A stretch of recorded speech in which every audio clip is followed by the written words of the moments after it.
Halo semuanya, selamat datang di channel Sari Bercerita. Tempat di mana kata menjadi makna dan makna menyentuh jiwa. Karena setiap kisah punya pesan, dan setiap pesan bisa membuka hati yang mendengarnya. Jadi, luangkan waktumu sejenak, temukan tempat ternyamanmu, dan jika kisah ini menyentuh hatimu, jangan lupa untuk like, bagikan, dan subscribe. Bagi yang sudah subscribe, semoga Allah Subhanahu wa Ta'ala senantiasa menyehatkan badanmu, melimpahkan rezekimu, dan mengabulkan seluruh hajatmu. Tulis di kolom komentar dari kota mana saja Anda menyaksikan kisah ini. Mari kita mulai ceritanya. Nara selalu percaya bahwa pernikahan adalah kerjasama, bukan sekedar janji di atas pelaminan, melainkan kesepakatan diam-diam untuk saling menopang ketika hidup terasa berat. Ia membuktikan keyakinan itu sejak tahun pertama menikah dengan Raka. Saat banyak orang mengira perannya sebagai istri akan membuatnya melambat, Nara justru bekerja lebih keras. Pagi-paginya dimulai lebih awal dari matahari. Ia menyiapkan sarapan sederhana, menyeduh kopi untuk Raka, lalu berangkat bekerja sebelum jam kantor dimulai. Nara adalah perempuan yang terbiasa mengandalkan diri sendiri. Ia tak tumbuh dalam kemewahan, sehingga paham betul arti uang yang didapat dari keringat. Setiap rupiah memiliki cerita, dan setiap pengeluaran selalu ia pikirkan matang-matang. Raka, suaminya, bekerja di sebuah perusahaan swasta di pusat kota. Gajinya cukup, stabil, dan teratur. Ia bukan lelaki malas, tetapi juga bukan tipe yang berani mengambil resiko lebih. Berbeda dengan Nara yang sering menerima pekerjaan tambahan, proyek lepas, bahkan lembur tanpa banyak keluhan. Dalam rumah tangga mereka, penghasilan Nara perlahan menjadi penopang utama, meski tak pernah ia ungkit atau pamerkan. Mobil itu dibeli pada tahun ketiga pernikahan mereka. Awalnya hanya wacana, Raka sering mengeluh tentang transportasi umum yang melelahkan dan ojek daring yang tak selalu bisa diandalkan.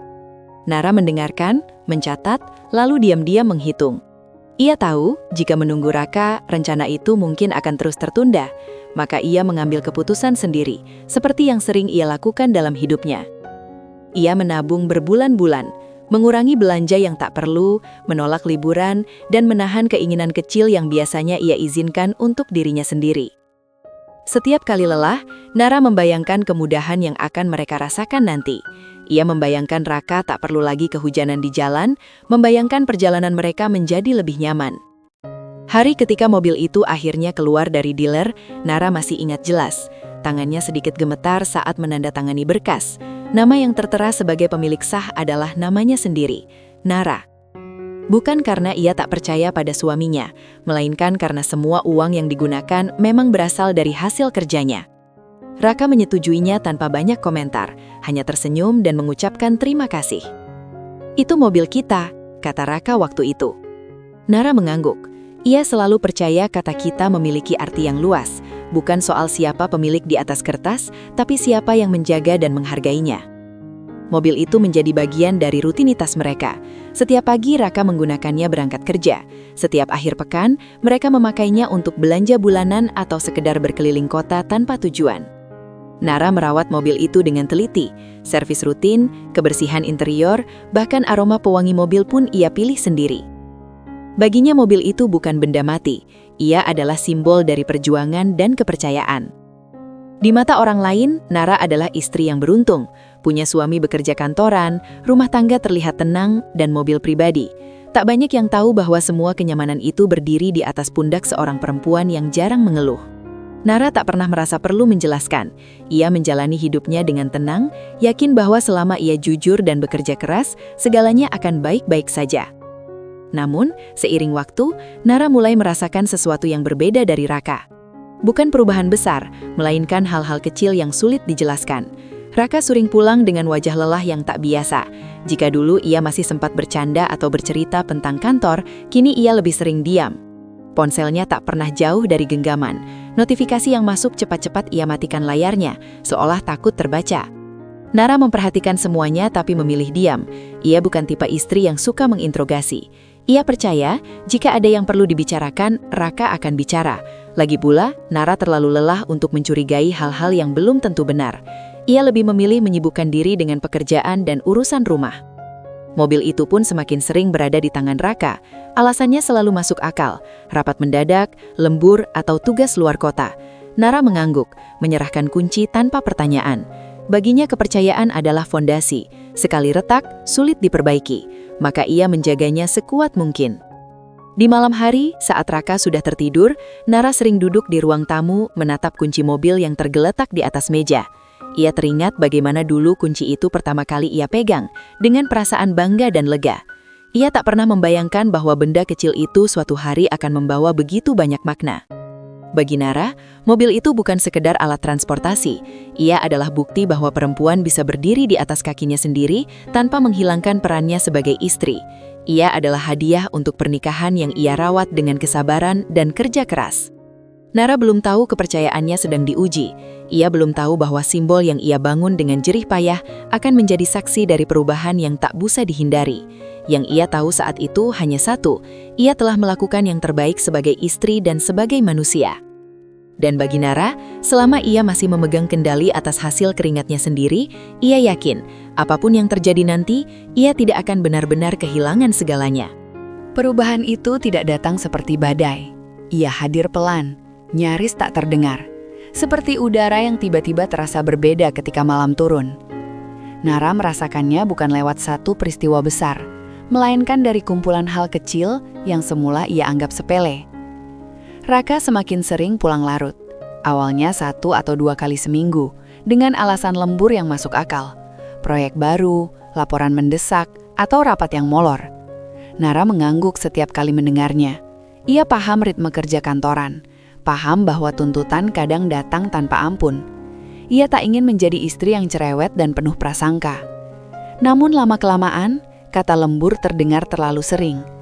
Raka pulang dengan wajah letih yang tak lagi sama. Bukan lelah fisik semata, melainkan lelah yang seolah membawa jarak. Ia makan dengan cepat, lalu duduk menatap ponsel. Jika Nara bertanya ringan, jawabannya singkat. Jika Nara bercerita tentang harinya, Raka mendengarkan, tapi matanya sesekali melirik layar di tangannya. Ponsel itu kini selalu ada di dekatnya. Dulu, Raka sering meninggalkannya di meja makan atau di ruang tamu. Kini bahkan saat ke kamar mandi pun ponsel itu ikut dibawa. Layar terkunci cepat setiap kali Nara mendekat.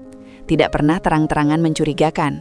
Hanya cukup untuk membuat Nara berhenti sejenak dan bertanya dalam hati. Tapi Nara memilih percaya. Ia bukan perempuan yang mudah curiga. Dalam hidupnya, percayaan adalah keputusan sadar, bukan sekedar perasaan. Ia meyakinkan dirinya bahwa perubahan sikap Raka hanyalah dampak kelelahan, bahwa setiap orang punya fase sibuk dan stres.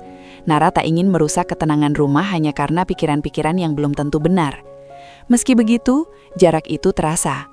Percakapan mereka tak lagi mengalir seperti dulu. Tak ada lagi cerita panjang tentang rekan kerja atau keluhan kecil yang biasa Raka bagi. Malam-malam mereka lebih sunyi. Televisi menyala tanpa benar-benar ditonton. Nara duduk di satu sisi sofa, Raka di sisi lain, dipisahkan oleh ruang yang tak kasat mata. Nama Dina mulai muncul di antara kesunyian itu. Pertama kali disebut, Nara tak memberi perhatian khusus. Dina tadi bantuin laporan, kata Raka sambil menaruh tas kerja. Nara hanya mengangguk. Rekan kerja perempuan bukan hal aneh. Kantor adalah dunia yang penuh interaksi, dan Nara cukup dewasa untuk memahami itu. Namun nama itu muncul lagi, dan lagi. Raka menjadi bagian dari cerita-cerita kecil Raka, terlalu sering untuk sekedar kebetulan. Dina yang mengingatkan soal rapat, Dina yang satu tim dengannya, Dina yang kebetulan pulang searah. Raka menyebutnya dengan nada tak istimewa, tapi justru itulah yang membuat Nara mencatatnya dalam diam. Setiap kali nama itu terucap, Raka terlihat lebih hidup. Nada suaranya sedikit naik, senyumnya muncul sekilas. Hal kecil, hampir tak terlihat, tapi Nara adalah perempuan yang terbiasa membaca detail. Ia tak langsung menyimpulkan apa-apa. Ia hanya menyimpan pengamatan itu di sudut pikirannya. Mobil yang Nara beli kini lebih sering dibawa Raka hingga larut malam. Kunci mobil jarang kembali ke tempat semula sebelum tengah malam. Nara tak pernah melarang. Ia tahu mobil itu memudahkan Raka bekerja. Namun ada rasa aneh setiap kali ia mendengar pintu dibuka larut, ikut diikuti langkah kaki yang hati-hati, seolah Raka tak ingin membangunkannya. Kadang Raka pulang dengan aroma berbeda, bukan parfum asing, hanya bau kopi atau pendingin ruangan kantor. Tapi bagi Nara, indera penciumannya tak pernah salah. Ia mengenali bau rumah, bau lelah, dan bau jarak. Suatu malam saat mereka makan malam bersama, Nara mencoba membuka percakapan. "Kamu kelihatan capek akhir-akhir ini," katanya pelan. Raka mengangguk cepat. "Iya, kerjaan lagi banyak." "Kamu baik-baik saja?" tanya Nara menatap wajah suaminya. Raka tersenyum tipis. "Baik." Jawaban itu singkat, terlalu singkat, tapi Nara tak memaksa. Ia tahu kapan harus berhenti bertanya. Dalam hatinya ia masih ingin menjaga rumah ini tetap utuh. Ia masih ingin percaya bahwa semua ini hanyalah fase. Namun malam itu, setelah Raka tertidur, Nara terjaga lebih lama dari biasanya. Ia duduk di tepi ranjang menatap punggung suaminya yang membelakangi. Dulu mereka sering tertidur saling menghadap. Kini jarak itu bahkan terasa di tempat tidur. Nara merasakan sesuatu yang mengendap di dadanya. Bukan cemburu, melainkan kekhawatiran yang belum menemukan bentuk. Ia teringat bagaimana dulu Raka memandangnya dengan bangga saat mobil itu pertama kali mereka gunakan bersama. Ia teringat janji-janji kecil tentang masa depan yang sederhana. Semua itu masih ada, tapi terasa jauh. Keesokan harinya, Nara kembali pada rutinitasnya. Ia bekerja seperti biasa, menepati tenggat waktu, dan menjalani hari dengan profesionalisme yang sama. Di luar, ia tampak tenang. Di dalam, ia mulai belajar berdamai dengan perasaan tak nyaman yang terus muncul. Raka tak berubah menjadi lelaki yang kasar atau dingin sepenuhnya. Ia masih pulang, masih makan di rumah, masih menyebut nama Nara dengan nada biasa. Justru itulah yang membuat segalanya terasa menggantung.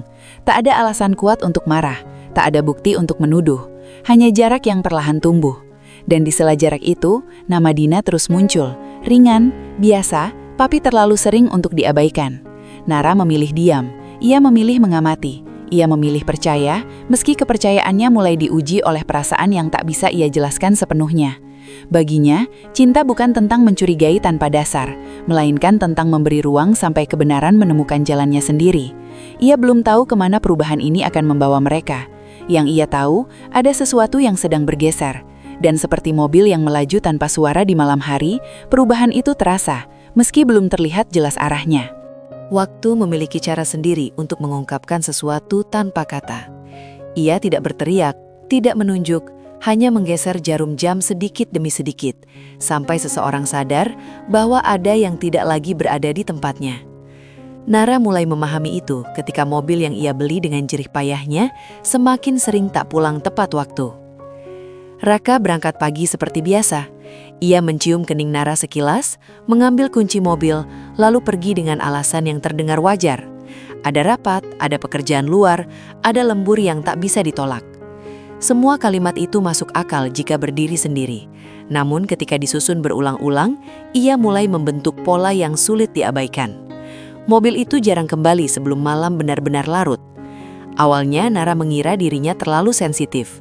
Ia mencoba menenangkan pikiran dengan rutinitas.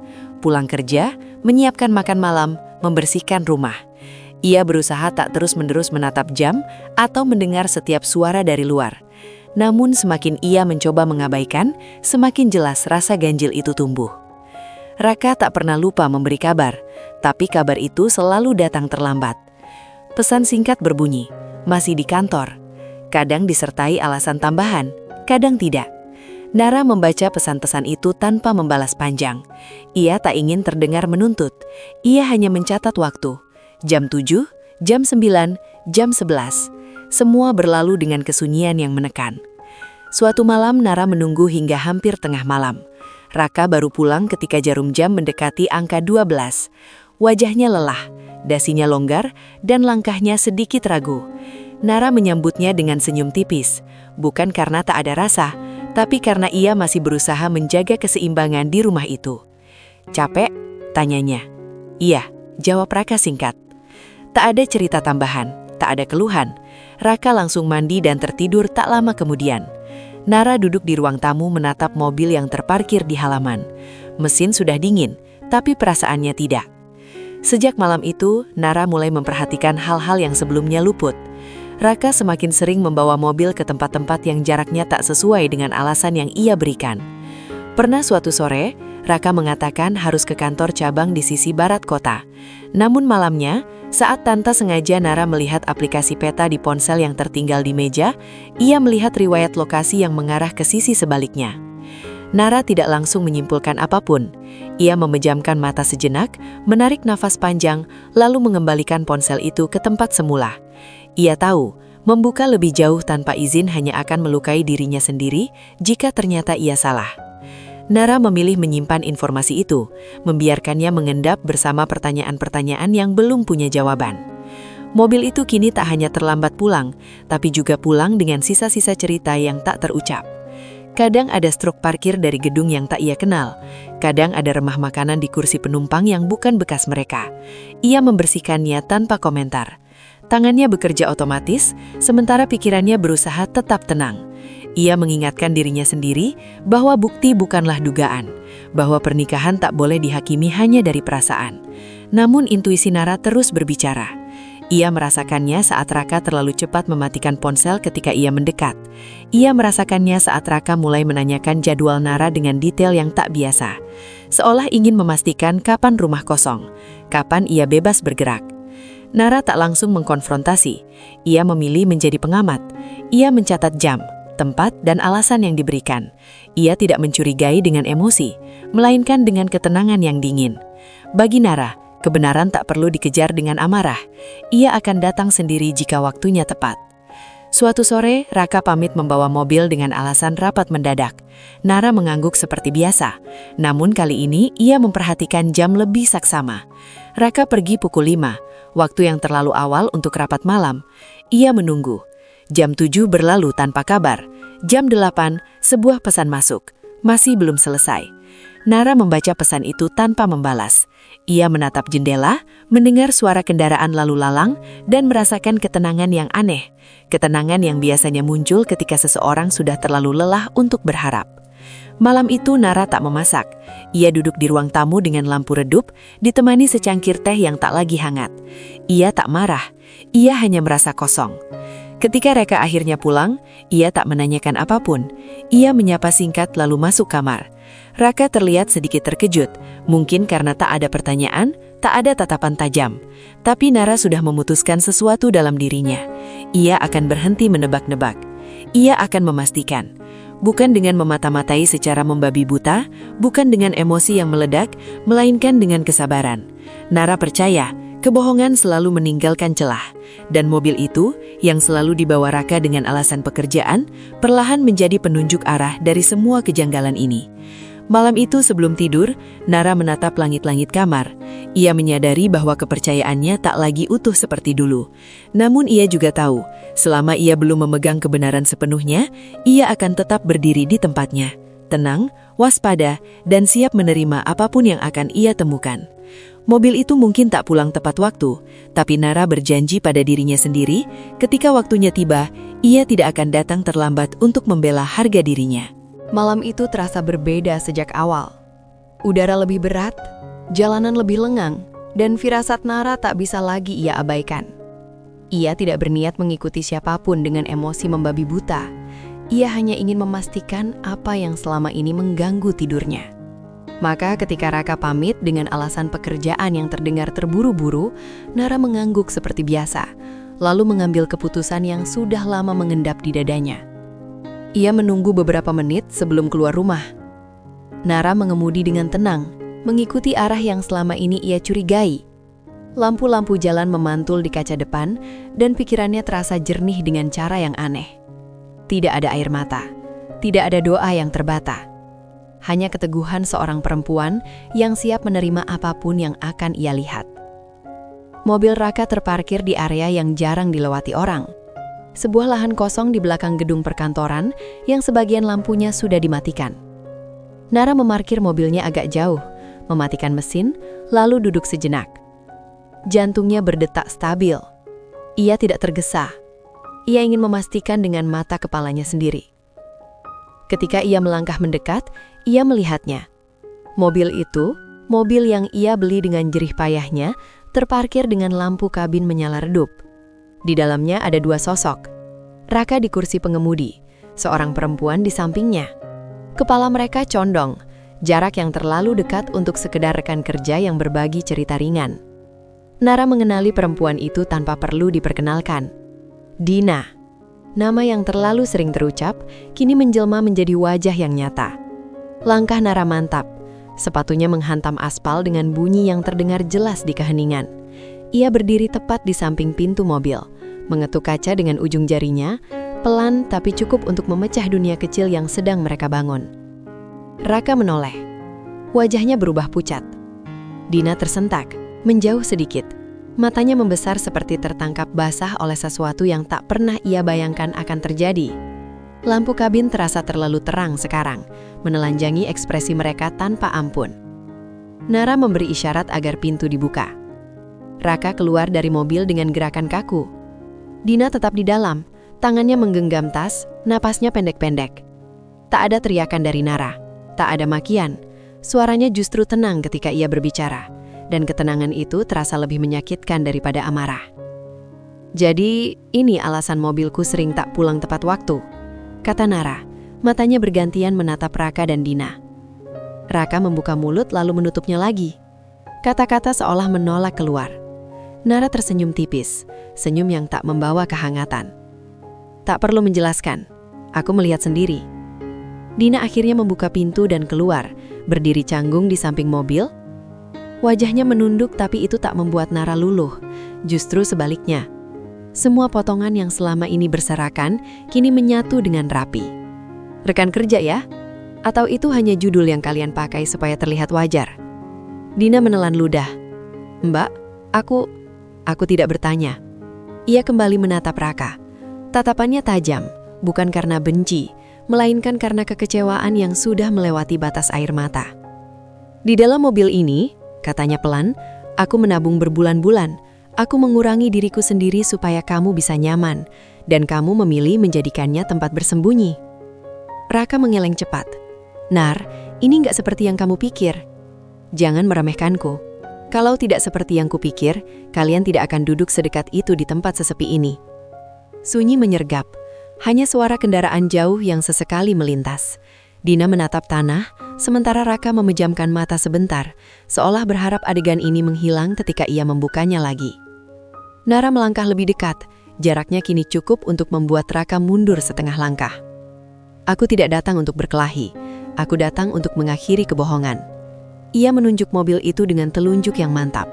Setiap kilometer yang kamu tempuh dengan mobil ini tanpa kejujuran adalah pengkhianatan, dan malam ini kamu mengakuinya tanpa perlu kata.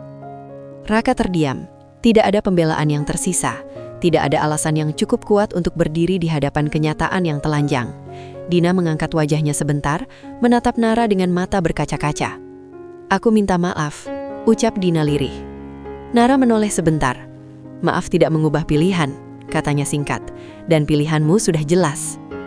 Ia kembali ke mobilnya sendiri, berhenti sejenak, lalu menoleh untuk terakhir kalinya.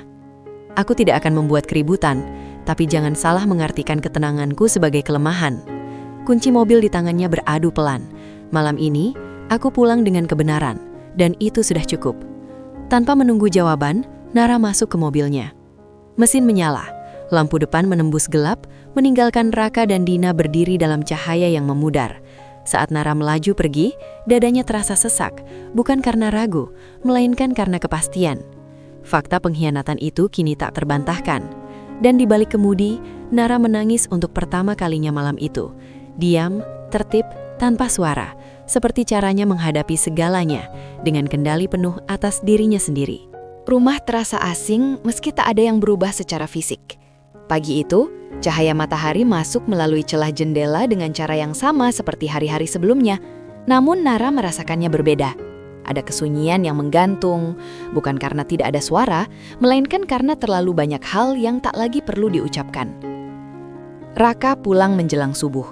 Ia masuk dengan langkah pelan, seolah rumah itu kini rapuh dan bisa runtuh hanya karena napasnya sendiri. Nara sudah duduk di ruang tamu. Ia tidak tidur, bukan karena menunggu, melainkan karena tak ada lagi alasan untuk memejamkan mata sebelum semuanya jelas. Mereka saling menatap. Tak ada kemarahan di wajah Nara. Yang ada hanya ketegasan yang dingin. Aku tahu kamu akan pulang, kata Nara lebih dulu. Suaranya datar, tanpa getar. Raka menunduk, tas kerjanya diletakkan di lantai, perlahan, seolah itu beban yang terlalu berat untuk diangkat. Aku salah, ucapnya akhirnya. Kalimat itu terdengar kecil di ruangan yang luas. Nara mengangguk. Aku tidak bertanya siapa yang salah, katanya. Aku menunggu kejujuran. Raka duduk di kursi yang berseberangan. Tangannya saling menggenggam. Hubunganku dengan Dina memang sudah melewati batas, katanya lirih. Awalnya cuma cerita, lalu kebiasaan. Aku lengah. Tak ada pembelaan panjang, tak ada upaya menyalahkan keadaan. Pengakuan itu keluar pelan tapi cukup untuk menjatuhkan sisa pertahanan yang ia miliki.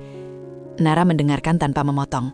Setiap kata masuk dan menetap bukan sebagai luka baru, melainkan sebagai penegas dari apa yang sudah ia lihat sendiri. Dadanya terasa kosong, bukan karena tak sakit, tapi karena rasa sakit itu sudah melewati puncaknya. "Berapa lama?" tanya Nara akhirnya. Raka mengangkat wajahnya. "Beberapa bulan." "Beberapa bulan." Kata itu bergaung di kepala Nara, tapi ia tidak bereaksi berlebihan. Ia hanya mengangguk sekali, mencatatnya seperti fakta lain yang perlu ia terima. "Dan mobil itu?" Nara bertanya lagi. Raka terdiam sejenak. "Iya," jawabnya pelan. "Kami sering di situ." Jawaban itu seperti palu terakhir yang memaku keputusan Nara. Ia berdiri dari duduknya, berjalan ke jendela, lalu menatap keluar.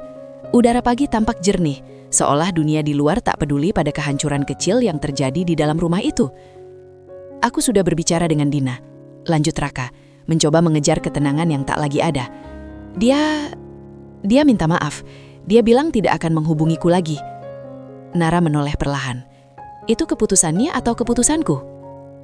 Raka terdiam. Beberapa jam kemudian, ponsel Nara bergetar. Sebuah pesan masuk dari nomor yang sudah ia kenali. "Dina." Isinya singkat, permintaan maaf, penyesalan, dan satu kalimat yang terasa seperti pembelaan diri. "Aku tidak bermaksud menghancurkan rumah tangga kalian." Nara membaca pesan itu sekali, lalu menutup layar. Ia tidak membalas. Bagi Nara, mundurnya Dina bukanlah bentuk kemenangan, melainkan pengakuan diam-diam tentang posisinya yang sejak awal salah. Dina menghindar, memutus komunikasi, dan memilih lenyap dari kehidupan mereka, seolah kehadirannya bisa dihapus begitu saja. Tapi bagi Nara, yang rusak bukan sekadar hubungan dengan perempuan itu. Ia kembali duduk di hadapan Raka. "Kamu mengaku, dan aku mendengarnya, tapi pengakuan tidak selalu berarti kesempatan." Raka menatapnya dengan mata merah. "Aku masih ingin memperbaiki ini." Nara tersenyum tipis, pahit. "Yang rusak bukan hanya kepercayaan, tapi caramu memandangku." Ia berdiri tegak, bahunya lurus, tak ada air mata yang jatuh. Ia tidak memohon, tidak menawar, dan tidak merendahkan dirinya sendiri demi mempertahankan sesuatu yang sudah ternoda. Pengakuan itu menjadi akhir dari ilusi. Dan kejatuhan Raka bukan karena Nara menghukumnya, melainkan karena untuk pertama kalinya ia harus berdiri sendiri di hadapan konsekuensi dari pengkhianatannya. Keputusan itu tidak lahir dari satu malam. Ia tumbuh perlahan, menguat dari hari ke hari, sampai akhirnya tak lagi bisa digoyahkan oleh apapun. Nara memahami bahwa beberapa hal tidak bisa diperbaiki dengan waktu atau permintaan maaf, dan pernikahannya dengan Raka telah mencapai batas itu. Pagi ketika Nara memutuskan mengurus perceraian, langit tampak biasa saja. Tidak mendung, tidak pula terlalu cerah. Ia menyeduh kopi seperti biasa, mengenakan pakaian rapi, lalu mengambil map berisi dokumen yang telah ia siapkan dengan teliti. Tidak ada tangan yang gemetar, tidak ada langkah yang ragu. Raka memperhatikannya dari ambang pintu kamar. "Kamu benar-benar akan melakukan ini?" tanyanya. Suaranya lebih lelah daripada sedih. Nara menoleh sebentar. "Aku sudah melakukannya sejak malam aku memutuskan berhenti berharap," jawabnya tenang. Prosesnya berjalan tanpa keributan. Tidak ada perebutan harta, tidak ada tuntutan yang dibuat-buat. Nara datang dengan sikap dewasa dan jelas. Ia tidak ingin memperpanjang sesuatu yang sudah selesai secara batin. Di ruang mediasi, ia mendengarkan Raka bicara, tapi tak lagi membuka ruang untuk dibujuk. Raka mencoba. Ia mengungkit kenangan, menyebut masa-masa sulit yang pernah mereka lewati bersama. Ia berbicara tentang perubahan, janji untuk memperbaiki diri, dan harapan yang masih ingin ia pertahankan. Suaranya sesekali bergetar, matanya merah, tapi Nara tetap duduk tegak. "Kenangan tidak menghapus pilihan yang kamu buat," kata Nara ketika diberi kesempatan bicara. "Dan perubahan tidak bisa dijadikan janji setelah kepercayaan dihancurkan." Ia tidak meninggikan suara. Ia tidak menyela. Kalimat-kalimatnya singkat dan tegas, seolah setiap kata telah disaring dari emosi berlebih. Baginya, menjaga martabat lebih penting daripada memenangkan perdebatan. Mobil itu kembali dibicarakan. Raka sempat menyebutnya sebagai aset bersama, sesuatu yang selama ini mereka gunakan bersama-sama. Nara menatapnya tanpa emosi. Mobil itu dibeli atas namaku, katanya datar, dengan uang hasil kerjaku. Tidak ada perdebatan di situ. Dokumen mendukung ucapannya. Nama Nara tertera jelas sebagai pemilik sah. Tidak ada ruang abu-abu, tidak ada celah untuk disalahartikan. Raka terdiam. Untuk pertama kalinya, ia benar-benar menyadari bahwa banyak kenyamanan yang ia nikmati selama ini berdiri di atas kontribusi yang tak pernah ia pertanyakan. Hari-hari berikutnya berjalan sunyi.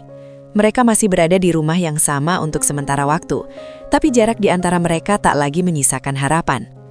Raka sesekali mencoba membuka percakapan, menanyakan hal-hal kecil, berharap ada celah untuk kembali. Nara menanggapinya seperlunya, tanpa dingin berlebihan, tanpa kehangatan yang bisa disalahartikan. Ketika surat cerai itu akhirnya ditandatangani, tidak ada air mata.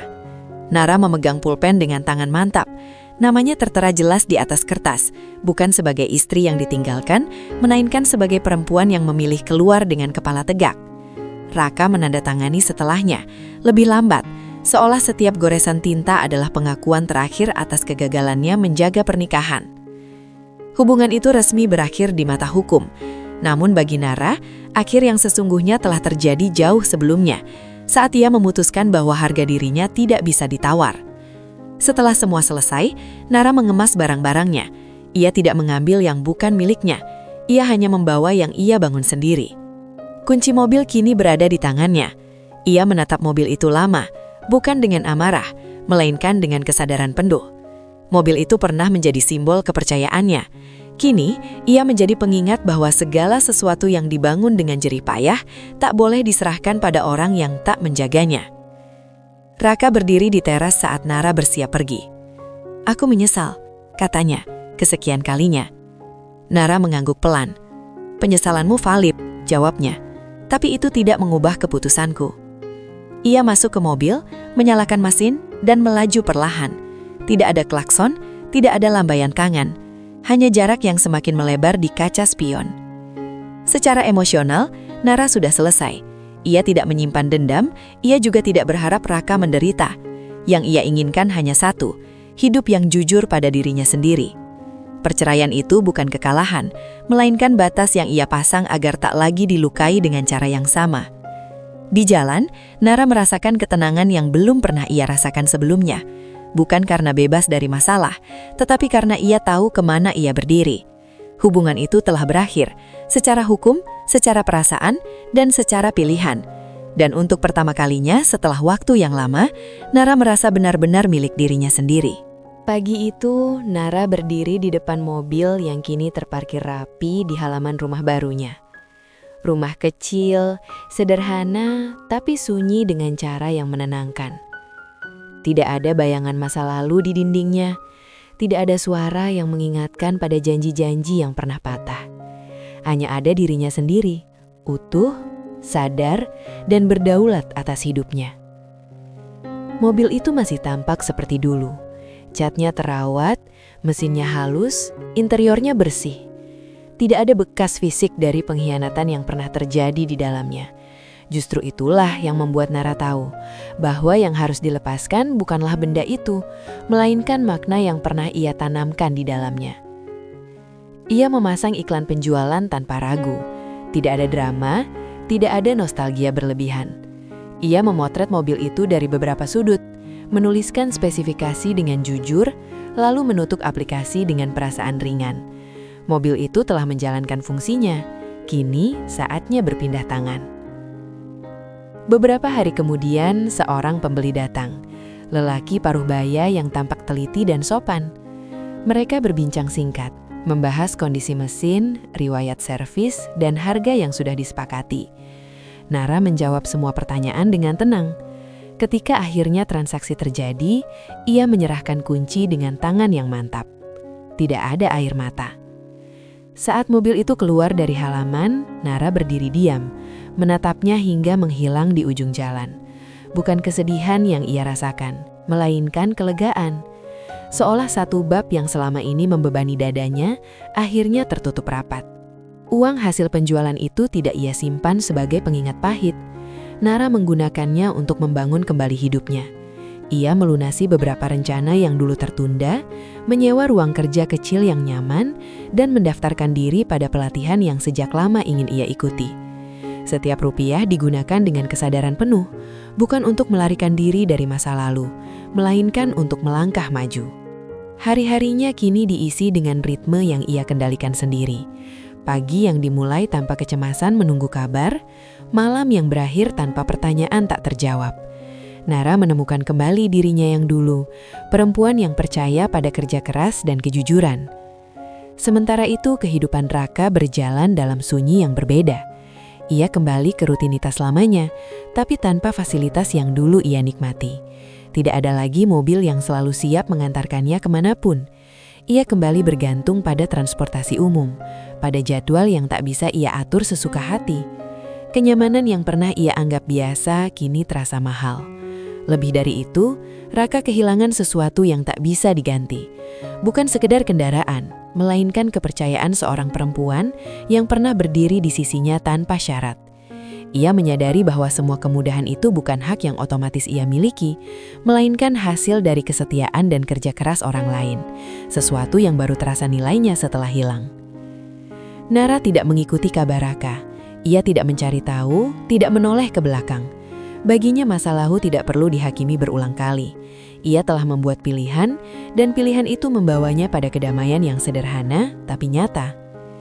Suatu sore Nara duduk di teras rumahnya, secangkir teh hangat.